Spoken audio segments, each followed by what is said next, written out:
Почитувани, добре дојавте. Почитокот на годината е период кога си посакуваме добри желби, период кој асоцира на нови остварувања и надеж за подобро утре. Но честопати патот до тоа подобро утре е трнлив и макотрпен со многу препреки на него. Првата етапа кон успехот е поставувањето на цели и од моје лично искуство можам да ви кажам дека поставувањето на целите е многу битно и дека функционира. Но нема да ја злоупотребувам емисијата, туку тоа ќе му го препуштам на мојот денешен гостин, кој е многу постручен за тоа, бидејќи си од свој професионален век го посвети на остварување на целите, односно на личниот и развојот на компаниите, на личниот и корпорацијскиот развој, професор Лазар Ѓуров по лидерство. Добре дојавте во студиото на Телно. Добро ве најдов, фала на можноста.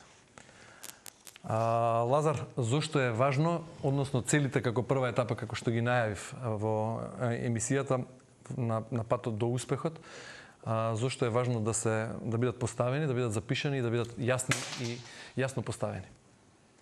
Без цели не знаеме кај движиме. Имањето на цели е првиот момент кога дефинираме правец.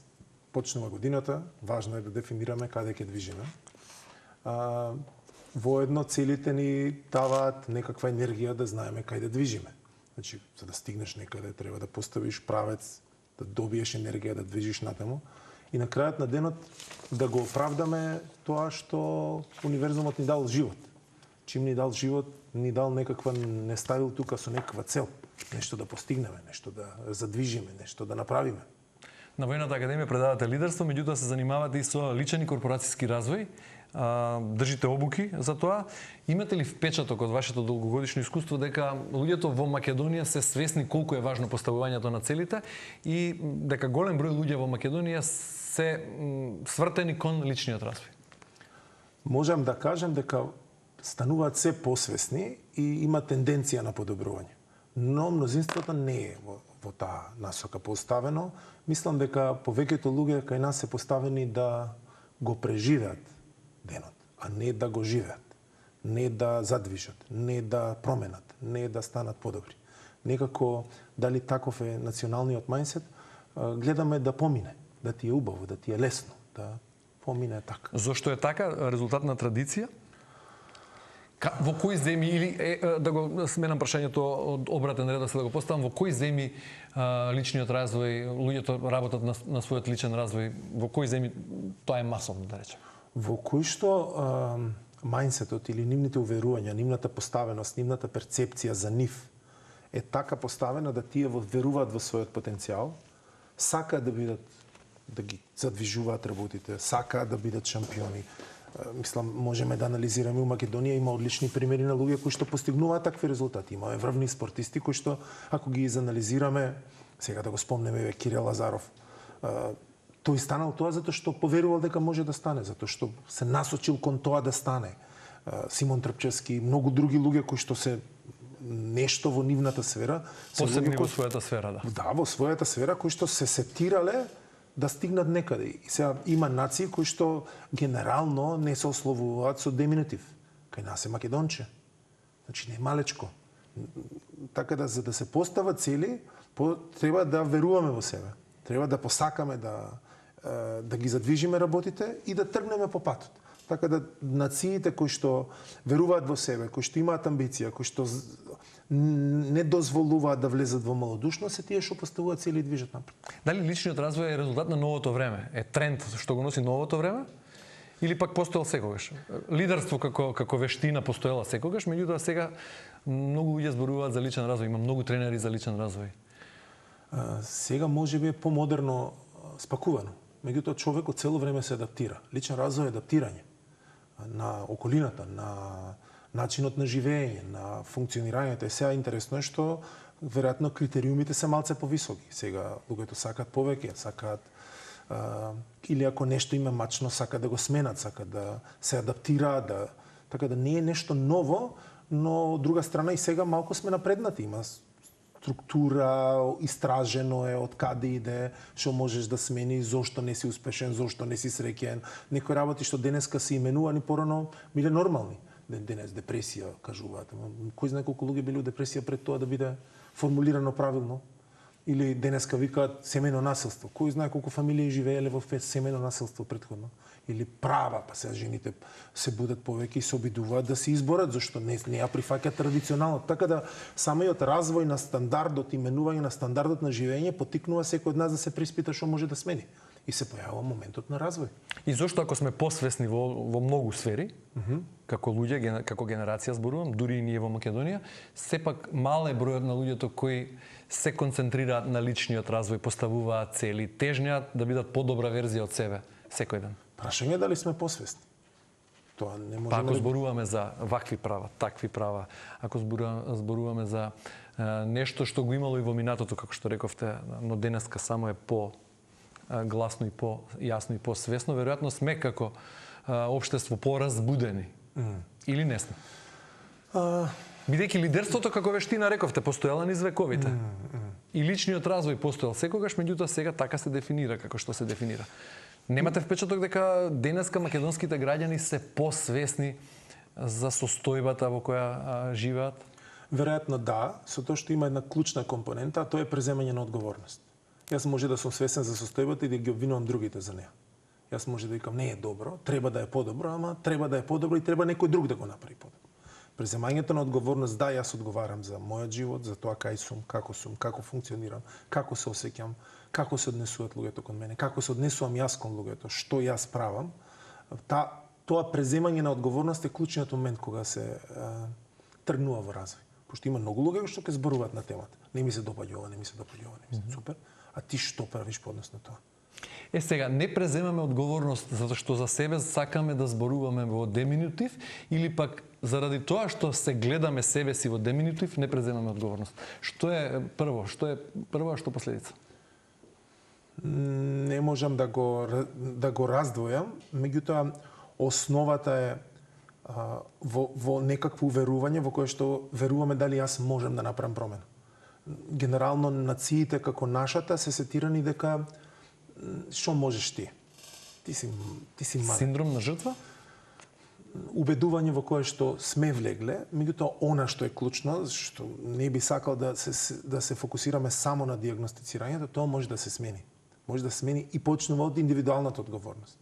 Кој како сака нека се однесува, јас можам да ја преземам одговорноста за мојот живот. Се што не ми се допаѓа, да поставам цел и да се сетирам да го менувам. Без разлика на околностите. Околностите се околности. Дел од нив може ќе ни успорат, дел од нив ќе ни направат полесно, дел потешко, ама тоа е животот. Значи, секој гледач што не гледа, може денеска да донесе одлука, да постави цели и да тргне кон реализација на тие цели, за да си го направи животот веројатно подобар во различни сфери и сегменти. Тоа го тврдите? За да си го направи подобар и позначаен и повеќе со смисла и да добие мотивација и да едноставно нема поента да живееш без да бидеш насочен кон подобрување на себе и на околината. И ако тоа не го направиле, треба да го направат. Затоа што инаку е купи ден продај. Зошто мнозинството живее така, купи ден продај? Живее во таа зона на комфорт? Прво зашто баш убаво го кажавте, затоа што сака да е само во комфорт. Што најдобар начин да не ти биде тешко и да не правиш ништо. Ама во основа ти е тешко. Но дали ниските плати, загадениот воздух, се што не чини околу нас, оние околности кои не забавуваат на личниот развој, се зона на комфорт? Мислам дека малку е посложено во насока на генерално луѓето се задржуваат на индивидуалниот комфорт и прават некаква дисоциација од реалноста, што можеме да направам со загадениот воздух, што можеме да направам, таква е состојбата, си прават свој меур и во својот меур се обидуваат да им е комфортно. Некој на еден начин, некој на друг начин.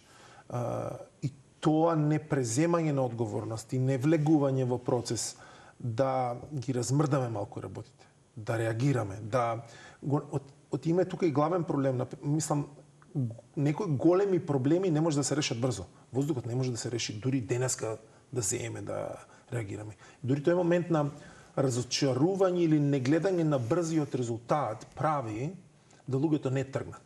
тука е интересно тој сетинг на маратонец. Маратонецот не трча кратко, трча долго.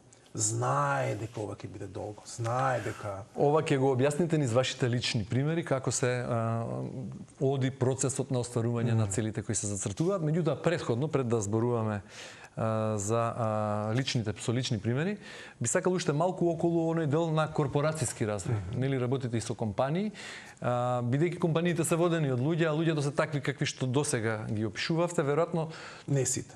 тука е одговорот и на тоа зошто успешните компании во Македонија се бројат на прсти. Дали е така? Дали и компаниите ретко поставуваат цели кои се многу амбициозни и успех кој треба да го натфрлат? Сите компании што успеале зашто некој поставил цел. Замислил нешто и почнал да прави. И веројатно дел од тие компании застануваат до таму до каде што се поставени цели. Има многу компании во Македонија кои што имаат доста потенцијал, но можеби и за повеќе. Ама некако се задоволуваме до тука. Така да во основа се што движи зашто некој поставил цел и има човек позади таа цел кој што се обидува да собере луѓе и тоа да го реализира. Во основа е тоа, колку ќе голема целта, колку ќе се големи способностите на луѓето тоа да го реализират, зависи од нив. Ако економијата не расте доволно брзо, веројатно нема доволно лидерство. Ако компаниите не растат доволно или растат, има супер компании во Македонија кои што многу извезуваат, кои што многу напредуваат. Има некои кои што тоа не го прават. Ама во основа е човек, верба во себе, поставени цели, упорност и движење. Значи истото како што рековме, битно е да се постават високи цели и истреност кон остварување на целите. И за корпорацијскиот и за личниот развој. Добро. Лазар Ѓуров во 2022 поставува цел да истрча полумаратон. Така тргнува веројатно тоа, иако претходно немате трчачко искуство во смисла на трчање маратони, полумаратони. И како беше? Интересно. Кога се поставува целта, на почетокот на годината? На почетокот на годината јас донесов одлука да бидам физички активен, првично да секој ден трчам, после адаптирав, па после дефинирав во смарт цел, точно дефинирани цели, полумаратон, маратон и на крај малце поамбициозна цел. Што годинава, односно минатата година е реализирана. Да, во 2023, исто така во ова студио овде, на 1 јануари или на 2 јануари, бевте гостин во да си кажеме, зборувавме за тогаш амбициозната цел поставена да се истрча маратон во 2023, како што и тогаш рековме и сега велиме со скромно трчачко искуство. Ако можевте вие во 2023, веројатно би сакале да ги охрабрите гледачите кои се така непрофесионални спортисти, рекреативци, дека голем број од нив може да го направат тоа, нели? Да, и да го направат со тоа што не мора нивното да биде маратон. Нека биде нешто што за нив е амбициозно. Ако е 10 нека е сега и полека ќе градира, пошто почнува од едно, ама е важно да имаме амбицијата и да го поставиме. Јас ја поставив, интересно е како тоа понатаму од едно во друго се претвори во нешто поголемо. Добро, како го дефинирате успехот? Постигнување на цел. А како да се постави јасно дефинирана цел? И зошто е важно да се запише целта? Јасно дефинирана цел има една во науката за менеджмент добар акроним, добра кратенка, SMART. Специфична, мерлива, остварлива, временски ограничена, релевантна. Ако тоа е така напишано, до тогаш, толку километри за тоа време, ние може лесно да го измериме. Да станам подобар трчач. Што значи тоа? 2 км плюс или 42 плюс? Значи треба да е добра дефинирана. Може на интернет лесно да се најде што значи смарт и како тоа да биде поставено. Кога е смарт поставена, интересно е што е специфична и што е мерлива и до кога ќе биде измерено и тогаш веќе нема мрдање. Вика до крајот на 2024 маратон. Значи ќе дојде крај на 2024 ќе видиме дали има маратон. Така да заради тоа е добро. Зошто е добро да е запишана? Нас ни доаѓаат многу мисли во главата од текот на денот, ама многу малку запишуваме. Кога ќе ја избереме и ја запишеме, таа веќе се материализира. И не само да ја запишат, туку да ја стават некаде на видно место. Пошто проблемот нас не е што ние немаме добри идеи. Проблемот е што ги забораваме.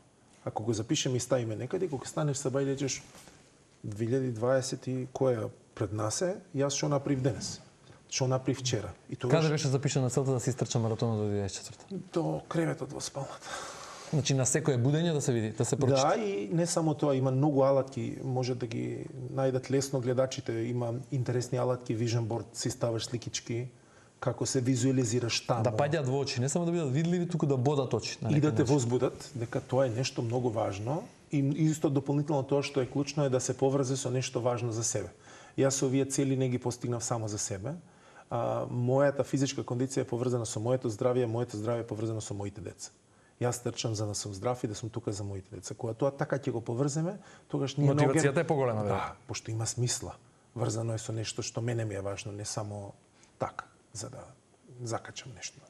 Сега, откако ќе биде јасно дефинирана, поставена, убаво и видлива, и да боде очи и да привлекува и да мотивира, почнува процесот на реализација. И поврзана со нешто што нас ни е важно, така, за да има смисла зошто го правиме, пошто некојаш ставаме цели, ама не ни е поврзано со нешто што нас ни е важно. И ако нема смисла, веројатно и помалку остварува. После одредено време нема да ја правиме.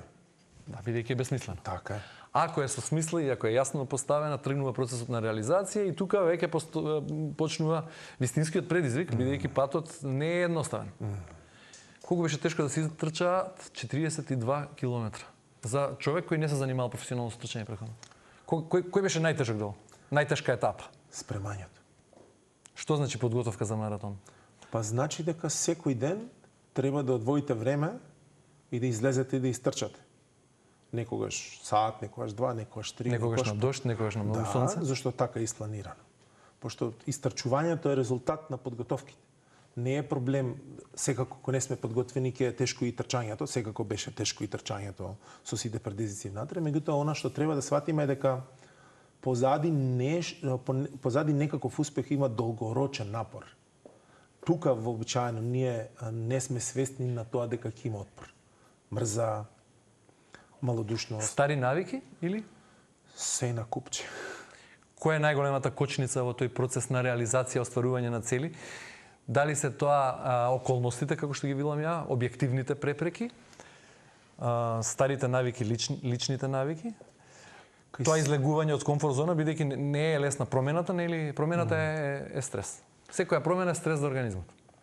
Да, со тоа што веројатно и останување во нешто исто така е стрес, пошто ако не правиш нешто, а си во стрес, тоа исто така те држи во тензија и обично добро е да освестиме, например, ако не се занимаваш со физичка активност, ти ќе имаш стрес. Телото ќе падне, ќе се случи проблем и ти пак ќе поминеш низ мака. Вака компензираш мака пред за да не се случи мака после.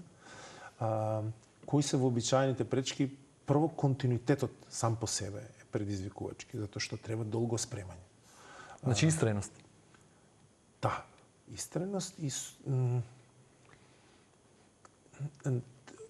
тежок е муабетот од внатре, зашто долго трае. Диалогот со себе? Да, зошто, што е смислата. Плюс животот не запира.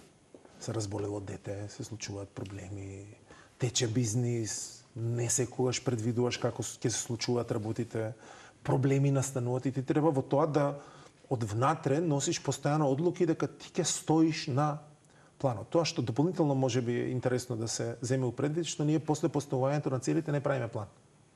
Убаво е да направиме план и тој да го ставиме на хартија. Затоа што ако пишува дека во понеделник јас треба да истрчам 10, 15, колку километри, понеделник е тука. Ако не е помина, ако не си го истрчал, веќе дошол вторник. Ти веќе знаеш дека си фейл. Кога немаме запишано план, ние многу лесно од утре. Не мора. Сега уште не делава. А немаш направено план. А вака имаш цел до кога треба да се стигне, на назад план, точно кој ден што, и веќе ти немаш. Ако се држиш до тоа, ќе стигнеш. Не мора да е трчање, може да е учење јазик, може да е учење на некаква вештина, може да е било што, али е добро да има јасно поставен план и тогаш останува на моментот на конзистентност, упорност, силна волја, дисциплина. Ајде малку уште за личните примери, бидејќи еве на масава се доста медали што говорат за успехот, за постигнатите цели. Како што рековме, 2022 полумаратон, така се загревате, нели? Во 2023 истрчан маратонот. Во 2024 Тоа е едниот. Правите, ова е маратонот, еве, 42 километри. Валенсија. Да. Во 2024 правите пауза. Не. После Љубљана и после пауза. После пауза. Да. таа година не си поставивте цели, поставивте цели, но не ги реализиравте? Поставив цела, ама таму се појави процесот. Пошто Каде потврливте? Што се случи? Јас не сакам да го формулирам како потврлив. Пошто кога ќе се формулира... Професорите по лидерство во својот речник не познаваат збор потврливме или? Потврливме кога е јасно, кога не се стигнало до целта. На крајот на денот целта е постигната, само е направена адаптација. Тоа што јас сакам тука да го потенцирам, супер е прашањево, кога ќе тргнеме во остварување на целта, пред нас ќе се појават пречки. Повеќето луѓе не ги очекуваат.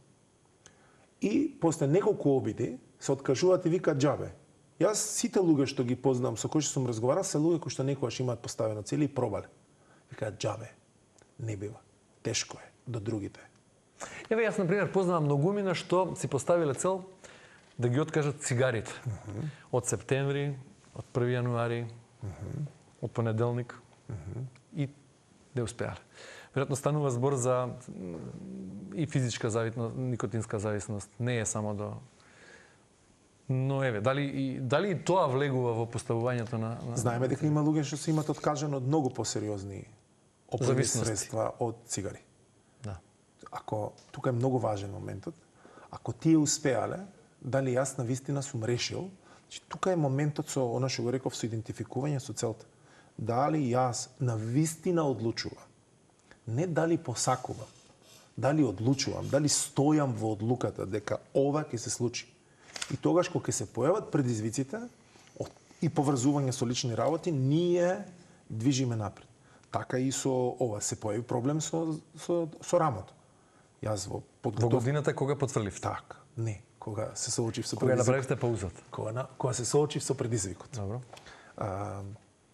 Не е проблем и да се каже годината што е потврлена. Не бегам јас од тоа да се соочам со него, ама сакам да ставам друг, како викаат, фрейминг, друга рамка на тоа, дека пречките се нормални, клучното што треба да го правиме во пречките е да се адаптираме. Што ја треба да научам тука?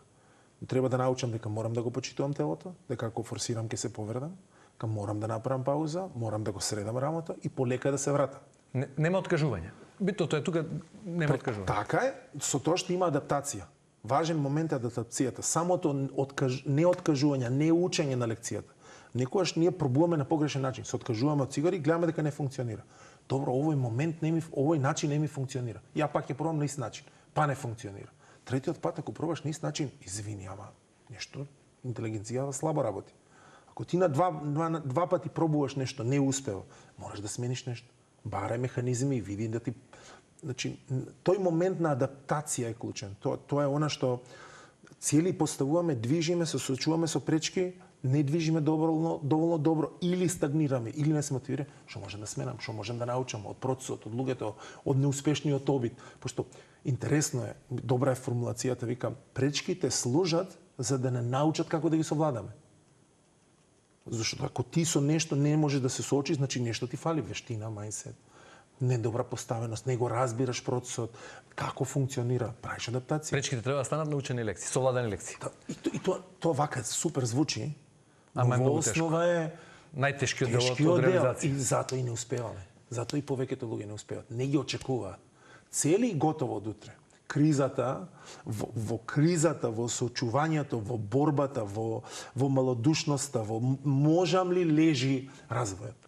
Многуте препреки на патот, кои не се очекуваат. Соочување со нив. Добро, и сега повторно се вратиме на личниот пример. Вашиот најголем успех кога станува збор за трчањето. По таа година на пауза и санација на рамото, се враќате повторно на трчањето и да се совлада најтешката дисциплина, веројатно, уште потешко од маратонот, бидејќи станува збор за како се нарекува сега тоа, комбинација од три дисциплини. Всушност, Ironman 2025, Лазар Ѓуров истрчува 21 км, извозува 90 км и 2 км пливање. И 2 км испливање. Се во еден ден. Ова се води како полудисциплина, постои и цела дисциплина, за неја за сега немам доволна амбиција.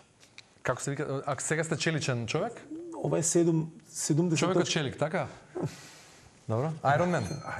Во превод така му доаѓа. Некако, значи 2 км пливање, 90 км велосипед и 21 км трчање. Да.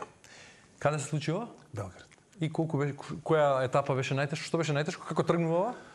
Тргнува со пливање, Добро. па точак, па трчање. Најтежок беше велосипедот. Зашто? Имав грч во левата нога позади. Тоа е индивидуално, значи. Што? Да, со тоа што беше многу интересно што во последните 30 километри имав многу силна болка. И баш беше на рап на откажување. Велосипедот повторно? Да. И Но после требаше уште да се истрчаа 21 да, и километри. беше многу интересна диалогот со себе. Добро, боли, која е поентата, ако боли и понатаму. Беше, ајде јас, тоа е многу интересно. Ајде сега ова, па ќе видиме после. Ајде сега точако да заврши, па ако боли после ќе видим. Пошто некојаш и Да замислување. се фокусираме на Малиот чекор. На малиот Сега, денес јас да не пушам. Денес јас да не јадам благо. Денес да итрчам 3 километри. Оти вака кога го гледаш многу далеко, викаш ова каков живот овој на шо личи. Ама ако е едно по едно, работите ќе стигнат. Така да тоа беше најтешкиот дел. После за среќа веројатно со трчањето се оптеретува различна група на мускули, таа болка ја немаше и другото го истрчав со тоа што поприлично е долго, така да има доста така борба со себе, ама убав пример е дека просечен човек кој што не е професионален спортист, ако си постави цел, ако е фокусиран, ако има смисла, ако е спремен да се соочи со предизвиците, може да направи дури таков подвиг. Не ова, не знам каков подвиг, на крајот на денот ова не е целосен Ironman кај што нели 42 км на крај дупло дисциплини, ама е предизвик за човек со има фамилија, кој што си има професија, кој што се Кој не е професионален. Кој што не е професионален маратонец. ова, ама не е тоа за јас да се величам, тоа е за да луѓето согледаат дека можат работите да бидат направени. Мојата филозофија кога тргнав е го направил некој друг на моја возрастова, да, го направам јас. Но кога боли ногата, кога откажуваат нозете, кога има навистина, кога диалогот со себе си станува напорен, кој е клучот да се остане мотивиран и истраен? Може би да се откажам сега, ништо нема да ми недостига? Смислата зошто тоа се прави. И јас спомнав дека мене децата ми се многу важен мотиватор.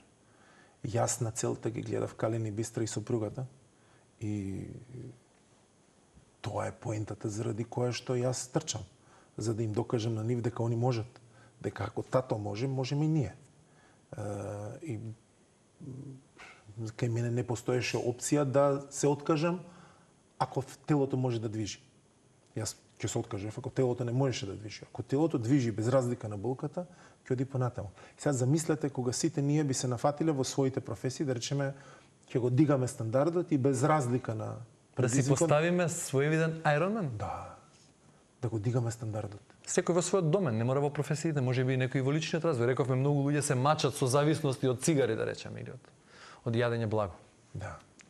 На многу сфери, а во основа не достига решеност, запишување, фокусирање, барање на начини како да го совладаме тоа и да живееме убаво. На крајот на денот, чувството што го доживуваш, здравието што го создаваш, тоа што го оставаш позади себе, другите. Јас не знам како влијаело ова на моите деца. Веројатно оставило некаква трага. Тоа ќе продолжи да живее, па на нивните, па понатаму. Знаеш, малку бидејќи нели децата не слушаат што им кажувам, туку не гледаат што правим. Па и не слушаат, ама некогаш и но почесто стануваат верзија наша. Веројатно гледајќи го тоа што го прави. Да пробаме да му дадеме повеќе смисла на животот, да пробаме да извадиме максимум од себе. Нека не е тоа Ironman, не е битна дисциплината. Битно е амбиција, фокусираност, подигање на стандарди и се што правиме да пробаме да биде се што е можно подобро. За да така и општеството ќе се смени. Ние сакаме некои работи да се сменат, ама некој друг да ги смени. Знаеш, треба подобро, а ти го правиш просечно. Абе ти твоето подобро, ја моето подобро. Секој со личен пример и со лична одговорност. И готово. Ако секој од нас стане подобра верзија од себе, веројатно ќе бидеме подобро, ќе имаме и подобро окружување. Така е. И тука е моментот дали јас ја преземам мојата одговорност за мојот живот и дали се обидувам моите релации се околу мене да пробам да го подобрувам. Ако јас го правам и пробувам да ги инспирирам другите, тогаш се појава моментот на лидерство. Првиот лидер на кој што сме самите себе. Дали јас се водам себе си кон успешен и среќен живот. Ако јас го правам тоа за себе, Следното е кругот околу мене. Ако ги поттикнам и другите, и тогаш се почнува да вибрира во насока на подобрување. Ако јас брмчам и се жалам и тонам и ги повлекувам с другите кон мене, се останува, да, имаме смисла да се жалиме, се е до другите, ама дали е моје дел го правам. Добро, и 2026 е уште е почеток, првиот месец од оваа година. Што е она што, еве, вие си го поставувате лично за оваа година, бидејќи, еве, совладавте доста тркачки дисциплини, дали има некој нов предизвик во оваа сфера, или пак сега нешто што си ветувате и што ќе ве поттикнува, ќе ве подсетува на дисциплина, на фокус и на Лазар Јуров како подобра верзија од себе секој ден, ќе биде некој друг предизвик, можеби? На физички план, секоја година на Скопски маратон да трчам под 2 сати, за да се одржувам. На 55 години уште една ваква, значи за 8 години од сега, да се одржам. Значи има и долгорочни цели сега? Мора, иначе ќе падне духот. Значи, секоја година полумаратон под 2 сати, на 55 години, здравје Боже, пак да се видиме, да се пофалиме.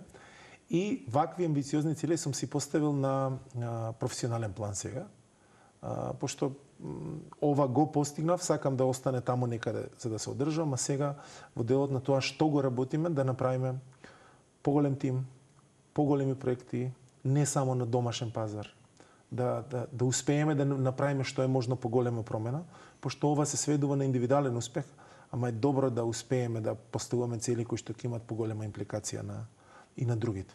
Пошто на крајот на денот не живееме сами, живееме во околината, колку повеќе ја менуваме околината, толку подобро и за нас. Јас ќе бидам среќен ако низ овој разговор до сега успееме да мотивираме барем неколкумина од нашите гледачи, од луѓето кои не следат денес, да преземат чекор, да, како рековте, да прифатат лична одговорност во процесот, дека можеме да живееме подобро, поуспешно, да бидеме подобра верзија од себе, прво за себе, а потоа и за околината. Веројатно ќе има реакции, можеби ќе почувствуваме, можеби ќе ве побараат. Сте имале ли до сега луѓе на кои сте им помагале во откажување од цигари, да речем, или од некоја друга зависност? Побарал ли некој од вас таква помош во остварувањето на целите? Кој вам ви помагаше во совладување на овие дисциплини? Си треба едни на други, нели? Потребна е помош. Да. Јас прво голема благодарност за ова е што имам партнерка, сопругата, која што дала простор ова да се случува. Тоа не се случило само, некој ги бил со децата, некој давал поддршка, некој бил тука за да јас ова го правам. Друго, јас сум имал човеко што ми правил програма. И делот со прашањето дали јас сум помагал на некој да се одвикне од цигари, стручно не, пошто тоа влегува во сфера на работа на психолози. Меѓутоа сум мотивирал луѓе кои што успеале да не како професионалец, туку како пријател, кои што успеале да направат таква промена со методата која што ја кажав, врзување на целта со нешто што ми е важно. Ние како нација многу сме врзани со фамилиите. Убаво е да личното здравје го поврземе со децата. И го врземе со тоа што го правиме. Ако ти бидеш успешен со својата кариера, ти ќе направиш добри прилики за своите деца. А добри прилики за своите деца е нешто важно за што треба да се помачиш. Ако ти си здрав и си тука за нив долго време, ќе бидеш со нив, ќе им помагаш да растат и да бидат со поддршка. Вреди да се занимаваме со спорт за да останеме подолго. Ако ние се сетираме со победнички мајндсет, со растечки мајндсет, со мотивација, ние тоа ќе пренесеме нашите деца. Ваljda секој сака да ги види своите деца како се борбени, како се храбри, како создаваат околу себе, како се реализираат, како луѓето ги ценат, како ти остават позитивни работи. Така да, мислам дека е важно да луѓето донесат одлука и како што го почнав разговорот, ја оправдаат причината зошто се живи. Не сме родени за да преживуваме. Родени сме за да живееме. Да ги поместуваме границите. И еве, пред крај подигнете ги рамената под товарот, немојте да бидете склони кон откажување, не ве крши товарот, туку начинот на кој го носите. Една убава мисла што одговара на ова што го зборувавме, или уште една за крај ќе ми дозволите, ова е од мојот тефтер за мојот личен развој, што се уште не сум почнал да го пополнувам, меѓутоа почетокот на годината е вистински период за тоа. Успехот не треба да се мери според позицијата што некој ја постигнал во животот, туку според пречките што успеал да ги надмине додека се обидувал да успее. Убаво, нели? Да. Убаво кажано за крај. Лазар Ѓуров, благодарам многу за денешното гостување. Посакувам уште многу истрчани километри и уште многу освестени гледачи и клиенти. И ете, сите ние да станеме подобра верзија од себе, за како такви да придонесеме и за околината. Ти благодарам на можноста за тоа што ја држиш темата отворена, што подсетуваш, што инспирираш, што оставаш простор да помине ваква мисла до луѓето и што со личен пример го правиш. Благодарам уште еднаш. Фала. Почитувани, вам ви благодарам за вниманието со кое не следите. Се надевам дека еве успеавме да допреме до вас и да ве измотивираме можеби. Останете на фреквенцијата на Телма, имајте убав ден и довидување утре во истиот термин со нов гостин и нова тема.